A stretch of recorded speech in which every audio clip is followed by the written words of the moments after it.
my boyfriend yelled and insulted me in front of his friend after 1 year of cohabitation.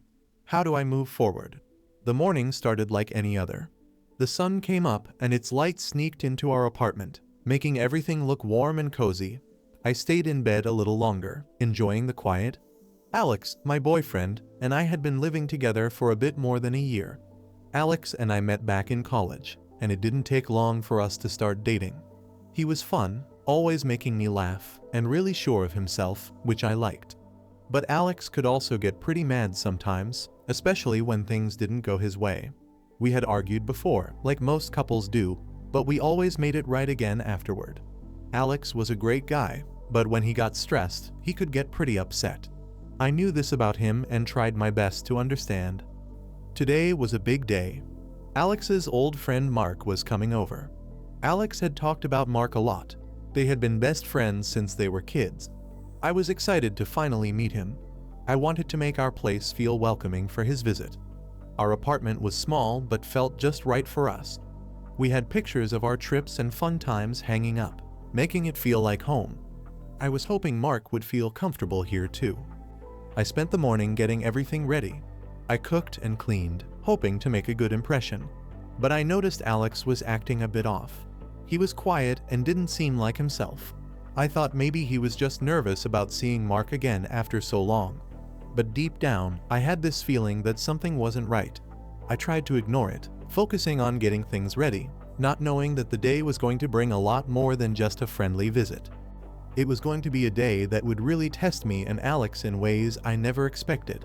Life with Alex before Mark's visit felt mostly smooth, like riding a bike on a flat road. Sure, there were bumps now and then, mostly because Alex could get really heated up over small stuff. But we always found a way to get back to that smooth part of the road after each bump. The day Mark was supposed to come over started weird. The apartment felt too quiet, like when you're in a room where you're supposed to be quiet, and you can hear every little sound. Alex was quiet too, not his usual loud, cheerful self. I figured he was just nervous or maybe excited to see Mark. They hadn't hung out in so long because Mark lived far away. Alex had told me a lot about Mark. They did everything together when they were younger.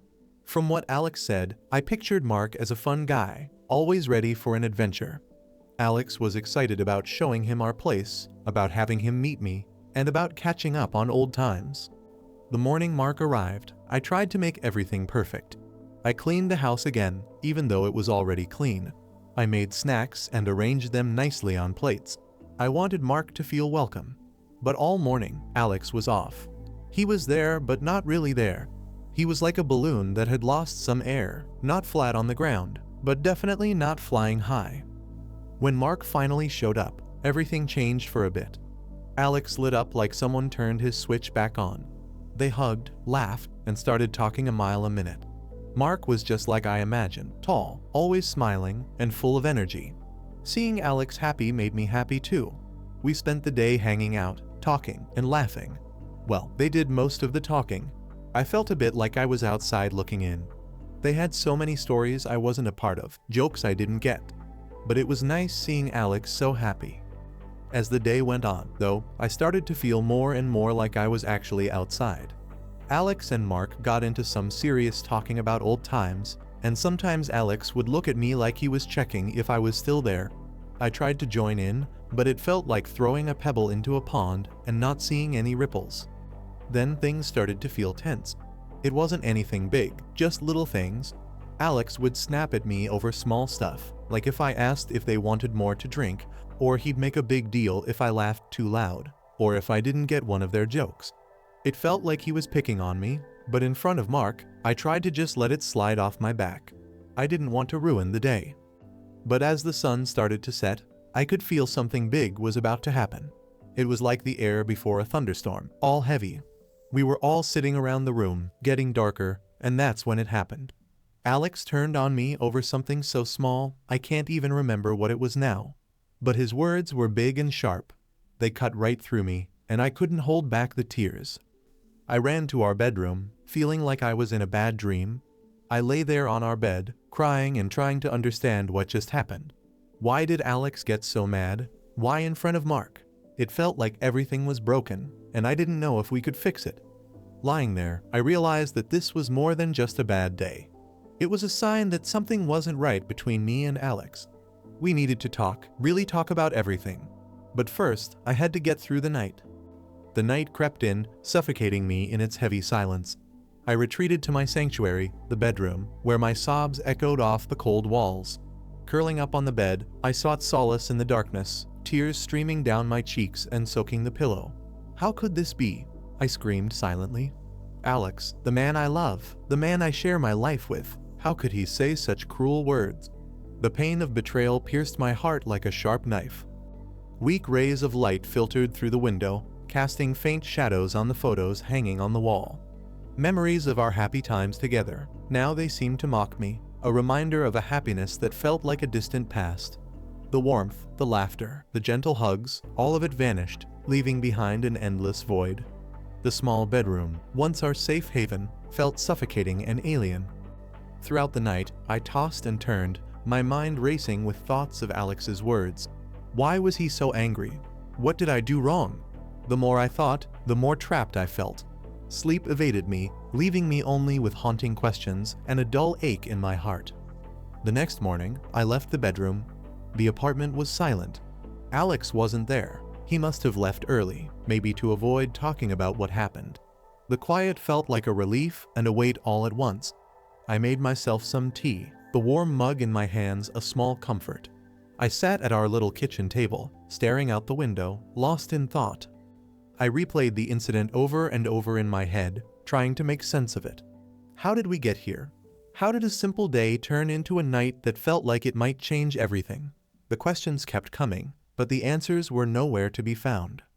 As the day went on, I kept busy cleaning up the apartment, trying to clear away the reminders of last night. But it was more than just the physical mess. There was an emotional mess to deal with too. I knew we couldn't just ignore what happened. We needed to talk, really talk about everything. But I was scared. Scared of what Alex might say, scared of hearing that he didn't love me anymore, scared of finding out that our relationship was broken beyond repair. When Alex finally came home, it was late. The tension between us was like a thick, unbreakable wall. We barely looked at each other.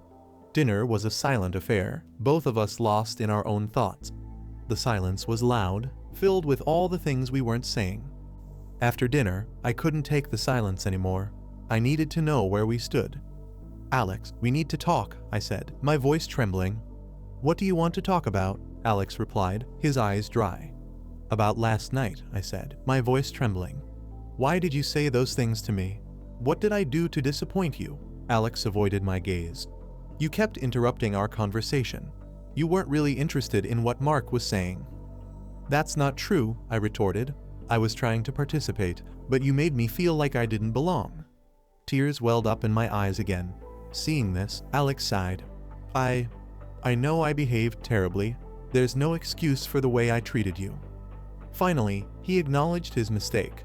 A small glimmer of hope flickered in my heart. But why? I asked. Why were you so angry? There was a long pause. Finally, Alex spoke. I was just stressed out about work, and Mark's visit made things more complicated. Alex's confession took me aback. Stress, I repeated. Why didn't you tell me? I didn't want to worry you, he replied softly. A mix of sadness and disappointment washed over me. We had been living together for over a year, and yet Alex didn't feel comfortable sharing his problems with me. A sad and disappointed feeling filled me up, like a bad drink that left a yucky taste. We laughed so hard our sides hurt, cried on each other's shoulders during tough times, and built a future together piece by piece. But here at the kitchen table, the place where we'd had so many meals and shared secrets, there was a stranger sitting across from me. It hit me like someone punched me. Alex, the man I thought I knew, the one I told all my deepest secrets to, kept his troubles hidden away like a locked box I couldn't open. The key wasn't trust, because we trusted each other after all we'd been through. No, it was something else that was missing. He didn't feel okay being open with me, letting down his guard and showing me the worries that bothered him. Did he think I wouldn't understand? Did he doubt I could be his rock, his best friend, the one person who would always be there? That thought hurt even more. Here we were, supposed to be a team facing the world together, but he was fighting his battles all alone. This wasn't just about the fight. It was about the whole thing we had together. We were supposed to be partners, not roommates who lived together comfortably but didn't really talk. The silence now felt loud, a constant reminder of the space that had grown between us. Tears welled up in my eyes, making it hard to see Alex across the table. This couldn't be the end. Taking a deep breath, I scooted my chair back a little. "Alex," I started, my voice shaky but strong. "We need to talk more, not just about the fight, but about everything. I want to know what's going on with you, and I want you to know you're not alone in this. You don't have to carry this all by yourself." Looking back on everything that happened, it feels like we've walked through a storm and come out on the other side, a bit worn but also stronger. That night when Alex's words felt like knives and my tears wouldn't stop, I couldn't see a way forward. But now I see it as a turning point, a harsh lesson that taught us so much about love, about each other, and about ourselves. I learned that love isn't just about the good times, it's also about standing together when the sky falls down, about holding hands in the dark and finding our way back to each other. It's about speaking up when we're hurt and listening, really listening when the other person is hurting too. We've learned to communicate better, to not let small things build up into big problems. We've learned that it's okay to be vulnerable, to show our true selves, because that's when we truly connect and heal. This experience has shown me the depth of our love. It's not fragile but resilient, capable of weathering storms and emerging stronger. I'm grateful for Alex, for his willingness to change and grow with me. Our journey hasn't been easy, but it's ours, and I wouldn't change it. As we move forward, I carry with me the lessons of that night. They remind me of what we've overcome and what we can achieve together. Our love is a living, breathing thing that grows and changes with us, and I'm excited to see where it takes us next. Will he continue to hold my hand? Only time would tell. Thank you for watching. If you haven't subscribed yet, please do so and hit the notification bell to stay updated with more shocking real-life stories happening around you.